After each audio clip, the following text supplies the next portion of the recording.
জাহাঙ্গীরনগর বিশ্ববিদ্যালয়ের নারী শিক্ষার্থীকে ধর্ষণ চেষ্টার ৪৮ ঘণ্টা পেরিয়ে গেলেও অভিযুক্তকে গ্রেপ্তারে ব্যর্থ হওয়ায় প্রক্টরকে অবাঞ্ছিত ঘোষণা করে তার কার্যালয়ে তালা ঝুলিয়ে দিয়েছেন শিক্ষার্থীরা। একই সঙ্গে আগামীকাল থেকে নতুন প্রশাসনিক ভবন অবরোধের কর্মসূচিও ঘোষণা করেছেন তারা। সাভার প্রতিনিধি শাহেদ জুয়েলের তথ্যচিত্রে ডেস্ক রিপোর্ট। বেঁধে দেওয়া সময় শিক্ষার্থীকে ধর্ষণ চেষ্টার অভিযুক্তরা গ্রেফতার না হওয়ায় সকালে প্রক্টর অধ্যাপক রাশিদুল আলমকে অবাঞ্ছিত ঘোষণা করেছে শিক্ষার্থীরা। তালা ঝুলিয়ে দিয়েছে তার কক্ষে।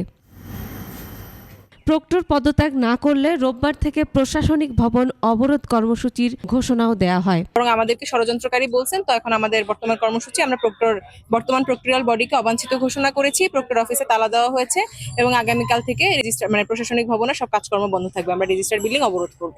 এ সময় উপাচার্য শিক্ষার্থীদের সাথে কথা বলতে চাইলে বাকবিতণ্ডা হয়।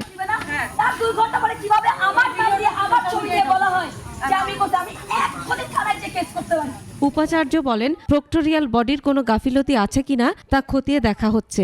তারা যেভাবে ৪৮ ঘন্টা দিয়ে আইনশৃঙ্খলা বাহিনীকে সাহায্য করেছে দোষী চিহ্নিত করার এবং গ্রেপ্তার করার, আমিও এই ব্যাপারে সিদ্ধান্ত নেওয়ার জন্য আশা করি তাদের এই সদয় বিবেচনা থাকবে আমার বিশ্বাস। এর আগে প্রক্টর অধ্যাপক রাশিদুল আলমের পদত্যাগের দাবিতে শুক্রবার রাত ১:৩০টার দিকে উপাচার্যের বাসভবনের সামনে রাতভর অবস্থান করে শিক্ষার্থীরা।